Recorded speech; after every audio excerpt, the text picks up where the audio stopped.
देखिए, मैं शिक्षा के रिलेटेड बात करना चाहता हूँ। आज के टाइम पे शिक्षा जो है वो व्यापार ज़्यादा बन चुका है, रेदर देन दैट हम सर्व कर रहे हैं। लोग आजकल सर्व करना नहीं जानते, बच्चों को शिक्षा नहीं देना चाहते, वो सिर्फ और सिर्फ धंधा करना जानते हैं। चाहे आप कोचिंग सेंटर्स की बात कर लीजिए, चाहे आप स्कूल्स की बात कर लीजिए, ना गवर्नमेंट ध्यान दे रही है बच्चों के ऊपर, ना उनके भविष्य के लिए, ना कोचिंग वालों को फर्क पड़ता है कि बच्चों का भविष्य बनेगा या बिगड़ेगा। उनको सिर्फ अपनी फीस चाहिए और बच्चा 1 साल पढ़े, 2 साल पढ़े, उसके बाद बाहर में जाए। अब वो बच्चों को ले तो लेते हैं एक बहाना देके कि आपको एक ही सीट तो चाहिए, एक ही सीट तो चाहिए किसी भी सेक्टर में, चाहे वो जेई का सेक्टर हो, चाहे वो आईआईटी का हो। उससे होता क्या है, उन पर बच्चे बहुत सारे आ जाते हैं, बट हम भी जानते हैं और आप भी जानते हैं, जब तक इस देश में आईआईटी और जेई की रेट रेस चलती रहेगी तब तक बच्चा ऐसे ही पिसता रहेगा।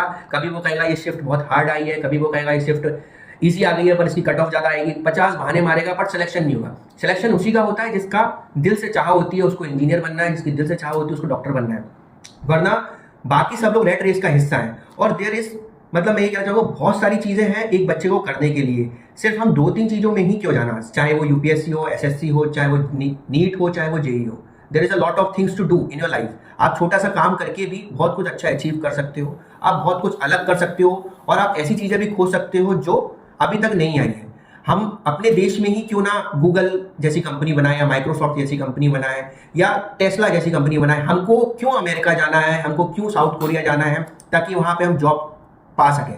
क्या हम इसलिए पढ़ रहे हैं? क्या इसीलिए बाहर के देश के लोग हमको निकाल देते हैं कि भैया आप यहाँ, हम आपको वीज़ा नहीं देंगे क्योंकि हम इंडिया में रह के ही बहुत सारी चीज़ें बना सकते हैं। और ये सब चीज़ें जब भी पॉसिबल होगी जब हर व्यक्ति रेट रेस का हिस्सा बनना बंद कर देगा और अपनी स्वेच्छा से अपने इंटरेस्ट का काम करने लग जाएगा। जब व्यक्ति सिंगर बनना चाहता है तो वो सिंगर वाला काम करे, आर्टिस्ट बनना चाहता है तो आर्टिस्ट वाला काम करे, या कुछ भी ऐसा चीज़ जो वो उसका मन लगता है करने में, जैसे उसका बात करने का ज़्यादा मन करता है तो बातचीत करे, उसमें करियर बनाए, या कुछ भी ऐसा जो उसके इंटरेस्ट का हो वो करे।